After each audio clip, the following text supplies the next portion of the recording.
नमस्कार, बहुत स्वागत है आपका हमारे छत्तीसगढ़ के इस खास बुलेटिन में। खबरों के साथ मैं हूं रीनू। प्रदेश में कड़ाके की ठंड जारी है। अंबिकापुर और न्यूनतम तापमान 8 डिग्री दर्ज किया गया है। पेंड्रा और कांकेर में तापमान 9 डिग्री दर्ज किया गया। तो वहीं रायगढ़ की बात करेंगे, जहां पर 9 डिग्री तापमान है, और बलरामपुर में 10 डिग्री तक तापमान दर्ज किया गया। प्रदेश के कई इलाके में शीतलहर चलने से लोग काफी परेशान हैं, और इस तरीके से पूरे छत्तीसगढ़ की बात कर ली जाए तो कई इलाके ठंड की वजह से ठिठुर रहे हैं, और शीतलहर भी चलने के आसार कई इलाकों में नजर आ रहे हैं। तो न्यूनतम तापमान 8 डिग्री सेल्सियस दर्ज किया जा रहा है। बड़ी खबर आपको देने हैं। पूरे छत्तीसगढ़ में इस वक्त ठंड ने ठिठुरन बढ़ा दी है। लोग अलाव का सहारा लेते हुए ठंड से बचने की कोशिश करते हैं। हालांकि आप ये देखेंगे कि कई लोग इसका लुत्फ भी उठाते हैं, लेकिन जब ठंड बहुत ज्यादा हो जाती है तो ये परेशानी का सबब बन जाती है। और कई स्कूलों में जो टाइमिंग है वो भी बदल दिया गया है। स्कूल के टाइमों में बदलाव करते हुए बच्चों को थोड़ी राहत दी जा रही है, ताकि बच्चे आसानी से स्कूल तक जा सके, क्योंकि ठंड इतनी ज्यादा है कि घरों से बाहर निकलना भी मुश्किल हो रहा है। तो शीतलहर से लोग परेशान हैं। खबर आपको दे रहे हैं, अंबिकापुर का तापमान 8 डिग्री दर्ज किया गया है। वहीं बात करेंगे, पेंड्रा की 9 डिग्री तापमान दर्ज किया गया। बलरामपुर में 10 डिग्री सेल्सियस तापमान देखा गया है। तो सर्दी का सितम लगातार जारी है। सर्दी और शीतलहर दोनों ही लोगों को परेशान किए हुए हैं।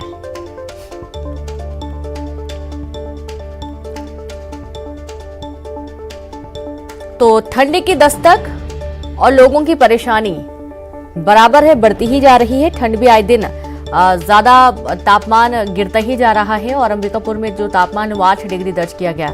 कई बार तो ये भी देखा जाता है कि किसानों की जो फसल है वो भी पूरी जम जाती है। जहां पर पानी लगाया जा रहा है वो फसलें पूरी तरीके से ठंडी की वजह से जम जाती हैं। और संवाददाता प्रशांत शर्मा मुंगेली से और अंबिकापुर से श्रवण जुड़ गए हैं। तो सबसे पहले तो प्रशांत, आपके पास आते हैं। ठंड बहुत ज्यादा, ये देखा जाता है कि कई इलाके तो ऐसे हैं जहां पर 8 डिग्री 9 डिग्री टेम्परेचर दर्ज किया जा रहा है। कैसे हालात हैं मुंगेली में? जी, निश्चित रूप से मुंगेली जिले में भी कड़ाके की ठंड पड़ रही है, और यही वजह है कि लोगों का जो बाहर निकलना है वो मुश्किल हो गया है। और कहीं ना कहीं ठंड के चलते लोगों की दिनचर्या चेंज हो गई है। इस तरह आप देख सकते हैं कि किस तरह सुबह लोग ठंड से बचने के लिए अलाव का सहारा ले रहे हैं। कुछ लोग हमारे साथ हैं, उनसे जानना चाहेंगे किस तरह परेशानी हो रही है। सुबह आप लोग निकलते हैं? सुबह हम मॉर्निंग वॉक में निकलते हैं 5:30 से 6 के बीच में। बहुत ठंड है इस समय, और इतनी कड़ाके की ठंड है कि मुंह से धुआं निकल रहा है, और सहन से बाहर अभी ठंड पड़ रही है यहाँ पर मुंगेली में। देख सकते हैं कि ठंड से परेशानी हो रही है। वहीं मुंगेली कलेक्टर राहुल देव ने स्कूल के टाइमिंग में परिवर्तन किया है, और अब आधे घंटे स्कूल का जो समय है वो बढ़ाया गया है। 7:30 बजे जो कक्षाएं लगती थी अब वो 8 बजे कर दी गई है। इसके साथ ही जो दूसरी पाली में 12 बजे कक्षाएं लगती थी उसे 12:30 बजे कर दिया गया है। कुछ स्कूली बच्चे भी हमारे साथ हैं। सुबह स्कूल आने में कितनी परेशानी होती है आप लोगों को? बहुत ज्यादा ठंडी बढ़ चुकी है, और आने में हमें कठिनाई से पार करना पड़ता है। और स्कूल के टाइमिंग चेंज होने के कारण हमें बहुत अच्छी भी लग रही है। कितने दूर से आते हैं आप लोग? हम लोग 20 किलोमीटर दूर से आते हैं। तो देख सकते हैं कि ठंड ने लोगों को परेशान करके रखा है, क्योंकि लोरमी इलाका जो मुंगेली जिले का है वो एक बड़ा वनांचल का इलाका है, और यहाँ लगातार जो तापमान है वो नीचे गिरते जा रहा है, जिसके चलते लोगों को परेशानी हो रही है। इसके साथ ही जो मौसमी बीमारी है, सर्दी खांसी जुकाम के मरीजों की संख्या भी वजह, जिससे कहा जा सकता है कि ठंड ने कहीं ना कहीं लोगों को परेशान करके रखा है। जी बिल्कुल, और ठंड ने परेशान इतना ज्यादा कर रखा है कि लोग घरों से बाहर भी निकलने से अब डर रहे हैं। श्रवण, आपके पास आते हैं। अंबिकापुर में 8 डिग्री सेल्सियस तापमान दर्ज किया जा रहा है, और देखा जा रहा है कि रात और सुबह अल सुबह का जो तापमान होता है और ज्यादा गिरता हुआ नजर आता है। तो ये कैसी स्थितियां हैं? बाजार कैसा नजर आ रहा है? स्कूलों में कैसे परिवर्तन किए गए हैं?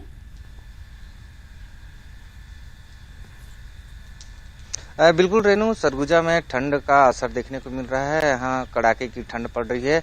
अगर बीते दिनों की बात की जाऊं तो उसकी तुलना में थोड़ा सा ठंड में तापमान में बढ़ोतरी हुई है। अभी 8 डिग्री तापमान न्यूनतम बताया जा रहा है, लेकिन ठंड में कोई कमी नहीं है। जो लोग सुबह और शाम काफी कड़ाके की ठंड पड़ रही है, लोग जो है गर्म कपड़े और अलाव का सहारा ले रहे हैं। शहरी क्षेत्रों में भी लोग अलाव का सहारा लेने पर मजबूर हो गए हैं। क्योंकि स्कूल की बात करूं तो स्कूल में जो जिला प्रशासन है 2 पालियों में इनको लगाने के निर्देश दिए हैं, लेकिन शुरू में जो थे स्कूल जो 7 बजे लगते थे वो अब 8 साढ़े 8 बजे के प्रथम पाली शुरू हुई है और दूसरी पाली जो है 12 बजे, चाहे ताकि जो बच्चे हैं उनको ठंड से किसी प्रकार से सेहत में खराब ना हो, इसलिए ऐसा निर्णय जो है जिला प्रशासन ने लिया है। और लेकिन अगर ठंड है, ठंड में अगर मैं सब्जियों की बात करूं तो सब्जी जो है वो पठारी क्षेत्र में काफी मात्रा में आलू लगाते हैं, लेकिन जिस तरह से ठंड और पाला पड़ने की स्थिति पठारी क्षेत्रों में आई है, ऐसे में जो सब्जियां हैं वो खराब हो रही हैं।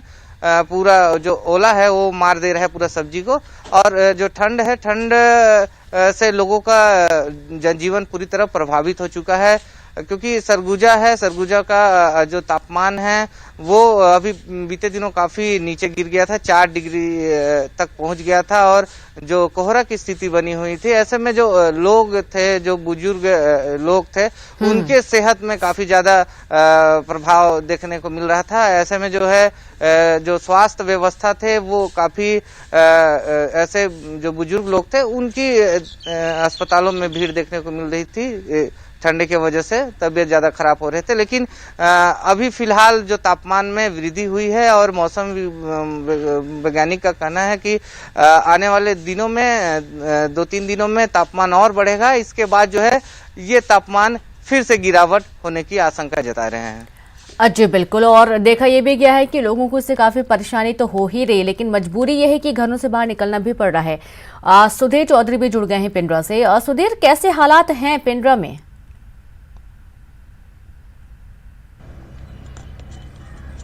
जी बताना चाहूँगा, उत्तरी सर्द हवाओं ने यहाँ कड़ाके की ठंड पड़ गई है और यहाँ पे खुले वाहनों में आवागमन पूरी तरह से प्रभावित हो गया है।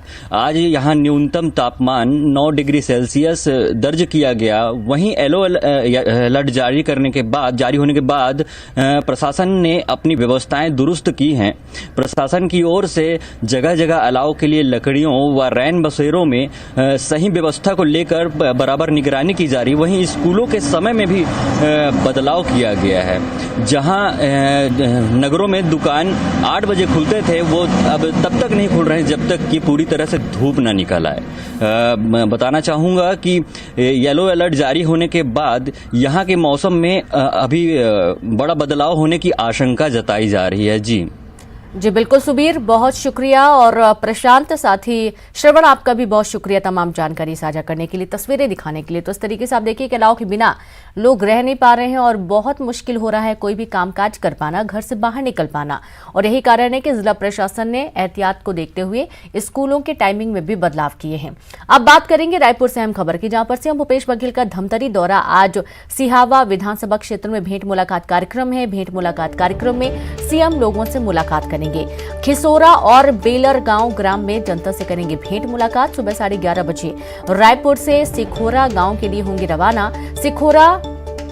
खिसोरा गांव से सीएम जाएंगे बेलर गांव और बेलर गांव में दोपहर 3 बजे करेंगे भेंट मुलाकात। सिहावा में कई समाज के प्रतिनिधि मंडल से करेंगे मुलाकात। अब तक करीब 60 विधानसभा क्षेत्रों में सीएम आम जनता से कर चुके हैं भेंट मुलाकात।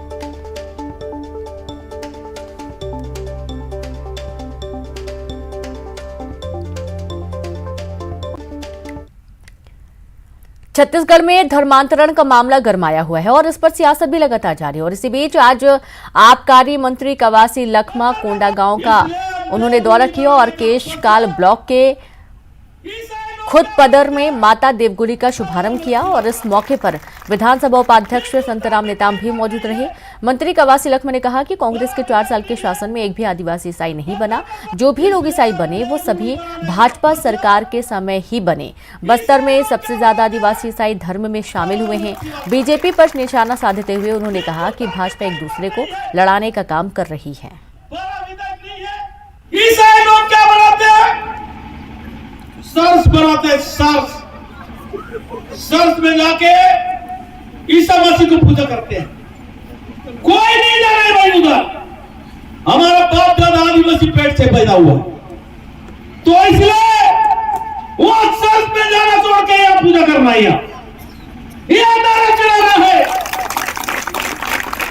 इसलिए हमारा देव बुनियादा बना रहा है, हम इसलिए कोटुल बना रहे, कोटुल।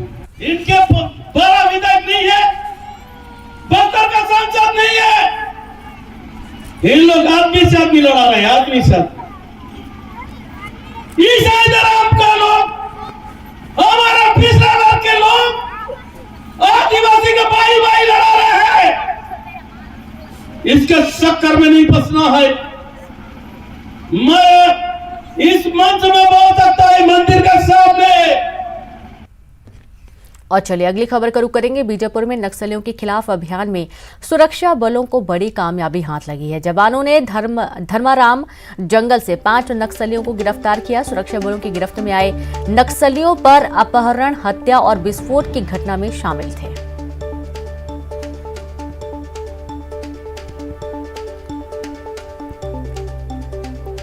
तो खबर बीजापुर से है, जहां पर नक्सलियों के खिलाफ अभियान में सुरक्षा बलों को बड़ी कामयाबी हाथ लगी है। नक्सलियों को 5 नक्सलियों को गिरफ्तार किया गया। गरियाबंद में दंतैल हाथी के आने से ग्रामीण दहशत में है। रात होने के साथ ही हाथी गांव में उत्पात मचाने लगते हैं। हाथी के उत्पात को देखते हुए वन विभाग ने कई गांवों में अलर्ट जारी किया है।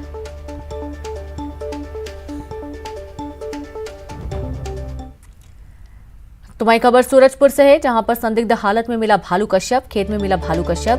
केदारपुर जंगल के पास खेत में भालू का शव मिला है। मौत का कारण अज्ञात है। मृत भालू के कई अंग गायब बताए जा रहे हैं। प्रेमनगर वन परिक्षेत्र का ये पूरा मामला सामने आया है।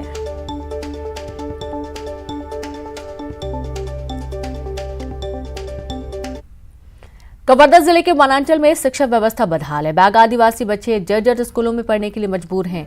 यहां तक स्कूलों में बच्चों को बैठने के लिए कमरे भी नहीं हैं। अगर कमरे हैं तो वह भी बहुत पुराने हैं, जिनमें बारिश के मौसम में पानी टपकता है, जिससे बच्चों को पढ़ने में परेशानी का सामना करना पड़ता है। और इन सभी समस्याओं को लेकर पालकों ने जिम्मेदार अधिकारी, जनप्रतिनिधियों से कई बार गुहार लगा चुके हैं, लेकिन इन पर कोई ध्यान नहीं दिया जा रहा। लेकिन अब इन्हीं समस्याओं को लेकर जोगी कांग्रेस ने मोर्चा खोल दिया है। ये था कि ग्राम मुकाम ग्राम पंचायत चेंद्रा विकासखंड बोल्ला के अंतर्गत आता है। वहाँ के बच्चे डरे हुए हैं, सहमे हुए हैं। कारण ये है कि वहाँ का जो भवन है पूर्ण रूप से जर्जर हो चुका है। बरसात के दिनों में पानी भर जाता है। बीजापुर जिला मुख्यालय के उसूल ब्लॉक अंतर्गत मुरकिनार ग्राम पंचायत के आश्रित ग्राम सिंड्रेल में ग्राम पंचायत सचिव द्वारा आधे अधूरे रिपेयरिंग का कार्य करवाया गया, जिसका हर्जाना छोटे छोटे बच्चे चुका रहे हैं। रिपेयरिंग होने के बावजूद भी भवन जर्जर हालत में है, जहां छात्र बैठने से कतराते हैं। बारिश के मौसम में छात्रों को काफी दिक्कतों का सामना करना पड़ता है। ग्राम पंचायत सचिव के कमीशन खोरी का भुगतान नन्हे मुन्ने छात्रों को भुगतना पड़ रहा है। प्राथमिक और माध्यमिक दोनों, तो उसमें भवन की स्थिति और वहाँ की रख रखाव के संबंध में, मतलब इससे पूर्व वहाँ रिपेयरिंग का काम होना बताया गया है, लेकिन स्थिति वैसा नहीं दिख रही। तो इसकी मैं वास्तविक विकासखंड शिक्षा अधिकारी से मैं अभी फोन से चर्चा किया और वस्तु स्थिति से वो अवगत मैं कल तक आपको।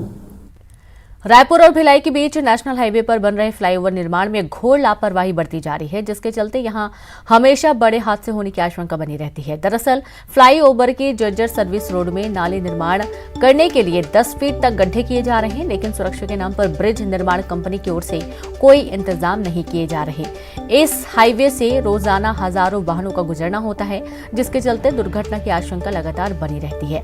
इतना सब कुछ होने के बावजूद जिम्मेदार आंख मूंदे बैठे हुए हैं।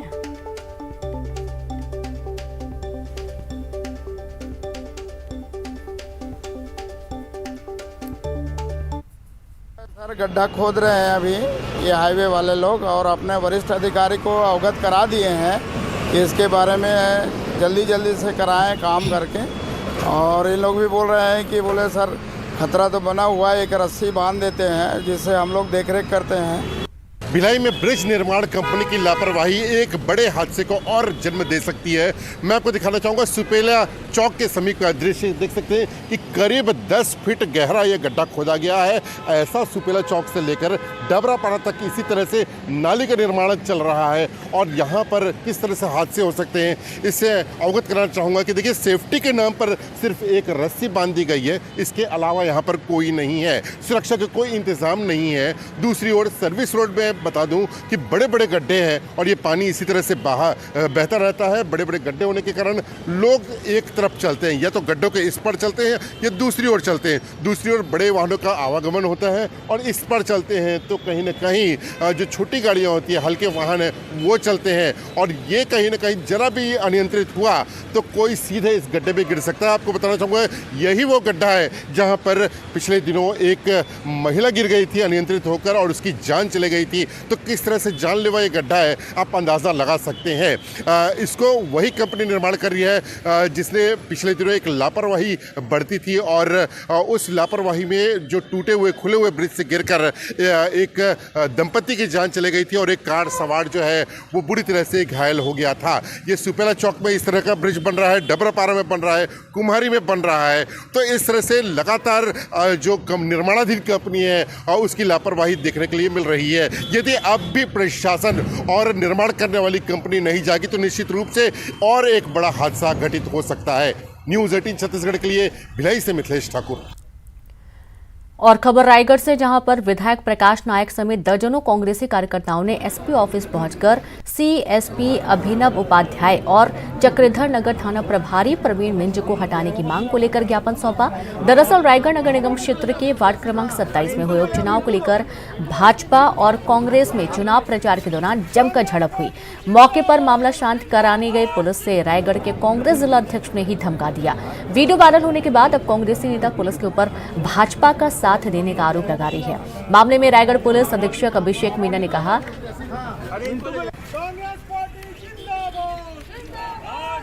कि जांच की जाएगी और दोषी पाए जाने पर कार्रवाई की जाएगी। पुलिस को शिकायत किया गया, पुलिस उसमें कोई कार्रवाई नहीं की और हमारे जो अध्यक्ष हैं जिला कांग्रेस कमेटी के, उनको सरेआम सीएसपी द्वारा ये कहा गया कि आप शराब पी के आए हो, जबकि शराब पी के आए हो जब तक कोई आप उसको जस्टिफाइड नहीं कर लोगे आप बोल सकते नहीं हो। ये सब सारी शिकायत हमने माननीय पुलिस अधीक्षक को बोला है। विधायक जी के साथ में कांग्रेस कुछ पार्टी पर्सन्स यहाँ आए थे। उनका 2 दिन पहले एक इंसिडेंट हुआ था, उसको लेके उनकी शिकायत थी कि पुलिस ने उसमें पक्षपातपूर्ण रवैया अपनाया है। तो उसी को लेकर हमने उनको भरोसा दिलाया हम जांच करेंगे। और उनके कुछ और भी चीज़ें थी कि पेट्रोलिंग नहीं थी, जबकि हम लोगों ने पूरी ड्यूटी लगाई थी।